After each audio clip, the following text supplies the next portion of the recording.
0.06 at the time of the stop, so we're guessing at this point that when you make this guess, this educated guess, I guess you could say, that all these factors, you have to include all these factors when you make that determination. Now, Dr. Glynn will have to come in here and testify that there are uncertainties within the retrograde extrapolation.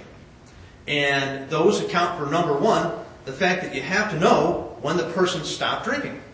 You have to know how much the person drank. You have to know what proof the alcohol was. You have to know if the person had food in their stomach or not. You have to know all these factors, which she doesn't know. So she's taking all these things that you do know in order to make a calculation, a precise calculation, because in this case, we're talking about precise numbers here. So she's basically just making assumptions and plugging the numbers in the way that she does. And she's going to come in and testify that my client was over the legal limit. Here's what I want you to think, ladies and gentlemen, when Dr. Glynn's testifying about this. Look at who's testifying. Yes, she's a doctor. She's a doctor who does nothing but toxicology stuff. She's going to tell you all about it. But here's the thing, is that she's going to tell you she's a doctor who does nothing but comes in and testifies for the prosecutor every day, day in, day out. She's a toxicologist whose paycheck says State of Michigan on it. And she works closely with the state police at the state laboratory. So when you hear her testifying about all this stuff, take it with a grain of salt. Because she's testified hundreds of times. And she's maybe coming a few handful of times, a couple, for the defendant, versus the hundreds of times that she said that people are guilty based on the science. Now, we have our expert. His name is Dr. Bride. Dr. Bride is also a former police officer, years and years, 30-plus years in the field of toxicology, forensic criminal toxicology. He has done lab tests. He has read papers, testified a bunch of times. He is an expert on this. And when he testifies, he's going to tell you about a number of things when we talk about retrograde extrapolation. The first thing Dr. Bride's going to tell you is that it's impossible to even know what somebody's blood alcohol is without knowing when they stopped drinking, when they started drinking. He's going to tell you that when Whitmark came up with this theory, and subsequently all these other scholars have put these theories and added on to Whitmark, the problem that they have is that Whitmark had somebody in the morning basically just take a couple of people taking giant slugs of alcohol, so they were starting from nothing, one big bolus thing of alcohol, and then they did these tests. That's not real life drinking. Dr. Bride's going to tell you that, just like how I had said before, you need to have all these other factors to make any type of accurate result, any type of real educated guess. And he's going to tell you that they're not there, because they're not there. Because at this point, we're guessing. Retrograde extrapolation sounds really neat. Somebody like me who is not a scientist, and I hated science in school. When Dr. Glynn gets on there, it's going to sound pretty convincing.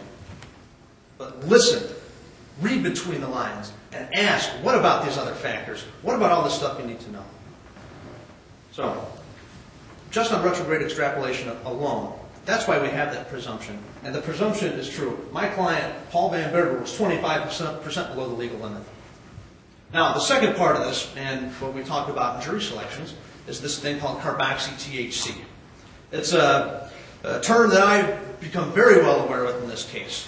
Now, carboxy-THC, my understanding of this, and I believe Dr. Glynn will testify to this, is that it is when somebody ingests marijuana, when somebody smokes marijuana, what happens is your body metabolizes the THC. THC is the active ingredient that gets people, the euphoric sensations associated with marijuana. Now, what happens is that THC stays in your body for a little bit. And during that time, it breaks down.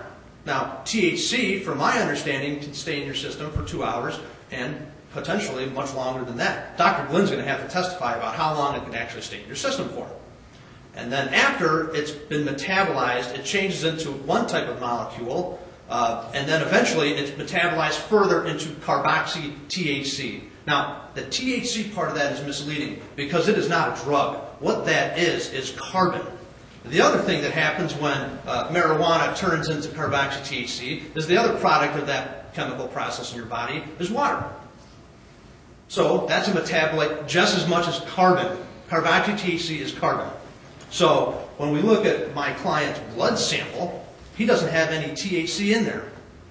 Now, Dr. Glenn may try to come in here and explain that, well, you could look back on this and you can say that he had smoked marijuana at this point in time. Well, that's not true, number one. There's not a single study out there that she can testify to with any accuracy that that's true. In fact, she's going to have to come up here and tell you that she cannot do that. Now, carboxy-THC, it's not like regular THC. This is carbon. Carbon stays in your system. Carboxy-THC can stay in your system for days and weeks. So one may smoke a joint one day and 7 days later be driving. And according to the prosecutor's argument, and what he's asking for to convict on, is that 7 days later, somebody who had smoked marijuana 7 days before can be guilty of drunk driving. Now, Dr. Glenn may try to tell you that there's some type of correlation between carboxy-THC and impairment. It's not true. There is none. There's not a single study out there that says that. I'm going to ask her about it because I've read every one of them. So I'm prepared and I'm ready. And I'm curious to see what she's going to have to say about that. She may say, well, I've observed people that were, high or something like that. Well, all the studies out there are for people that smoke marijuana and then they do tests on them. That's not what's going on here.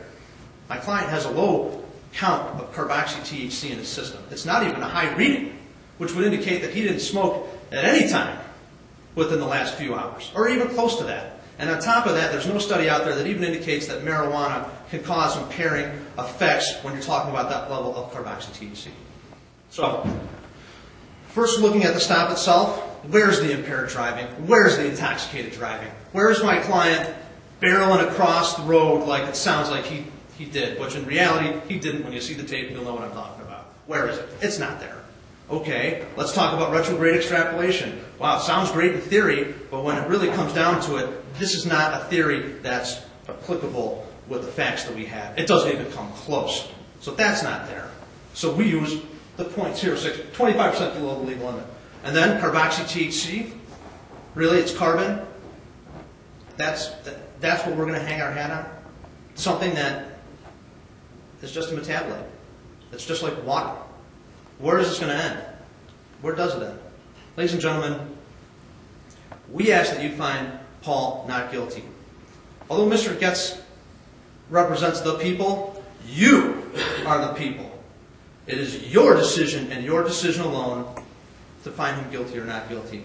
And I would ask that when we go through all this, please remember that power, that this is your laws, and it's you who are the judges of this. Thank you very much.